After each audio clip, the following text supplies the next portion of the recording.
Hello friends. आज हम discuss करेंगे ऑडिट कमिटी क्या है और ऑडिट कमिटी के फंक्शंस क्या हैं। जैसे कि हमने हमारी पहली क्लास में और even I can say in the very beginning और the first class of this chapter हमने उसमें समझा था कि कैसे ऑडिट कमिटी नाम रेफर करता है, रिकमेंडेशन देता है for the selection of the auditor. तो ऑडिट कमिटी क्या हर कंपनी को बनानी ज़रूरी है या फिर कुछ सिलेक्टेड कंपनीज है? और उस पॉइंट में या उस चैप्टर में, उस टॉपिक में मैंने आपको ये भी बताया था कि ऑडिट कमेटी रिकमेंडेशन देती है, रेफरेंस देती है for the selection of auditor to the board of director सिर्फ उन केसेस में जहाँ पे इस तरह की कंपनीज में ऑडिट कमेटी बनानी ज़रूरी है। जहाँ पे ऑडिट कमेटी नहीं होती वहाँ पे इस कंप्लायंस की ज़रूरत नहीं होती। तो आइए डिस्कस करते हैं ऑडिट कमेटी।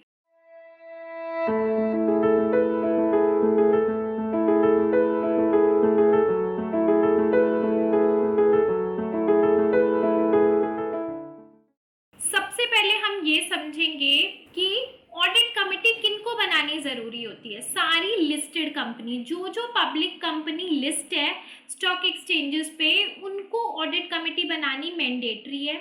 और हर उस कंपनी को एज पर रूल 6, जिन पब्लिक कंपनी का paid up share capital 10 crore या उससे ज़्यादा है और जिन पब्लिक कंपनीज का टर्नओवर 100 करोड़ या उससे ज़्यादा है, या फिर जिनकी आउटस्टैंडिंग लोन्स और बोरोइंग्स या डिबेंचर्स और डिपॉजिट्स का टोटल 50 लाख या उससे ज़्यादा है। तो इस तरह की कंपनीज के लिए एज पर rule 6 of the company rules 2014 audit committee बनाना बहुत ही ज़रूरी है। और I can say it is mandatory. No, it's not ज़रूरी है, इट इज़ मैंडेटरी, राइट। तो अगर ऑडिट कमेटी है, तो आपकी कंपनी की ऑडिट कमेटी है, तो उस कंपनी के उस ऑडिट कमेटी का काम क्या है? जैसे कि मैंने आपको फर्स्ट क्लास में भी बताया था, recommend the appointment and fixation of the remuneration of auditor. Auditor select करके बोर्ड ऑफ डायरेक्टर को रेकमेंड करना, that is a first important function of audit committee. उसके बाद ऑडिटर की इंडिपेंडेंस और परफॉर्मेंस को रिव्यू और मॉनिटर करना। इंडिपेंडेंस का मतलब यहाँ पे क्या हो सकता है?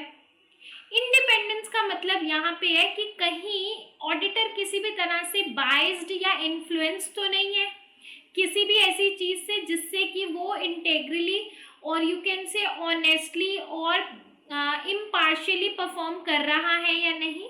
तो दैट विल बी सीन और रिव्यू और monitor by the audit committee.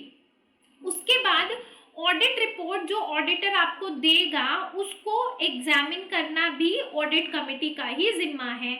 Company के एसेट्स की वैल्यूएशन करना ये भी ऑडिट कमेटी का ही जिम्मा है। और आपकी कंपनी के इंटरनल फाइनेंशियल कंट्रोल कैसे हैं, रिस्क मैनेजमेंट सिस्टम कैसा है, इसको इवैल्यूएट करने का काम भी ऑडिट कमेटी का है।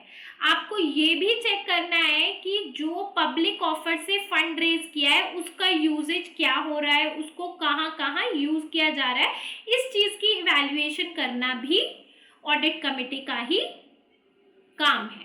सो आई होप आपको ये समझ आ गया हो कि क्या क्या फंक्शंस है और ऑडिट कमेटी किन पब्लिक कंपनीज या लिस्टेड कंपनीज को बनानी ज़रूरी है।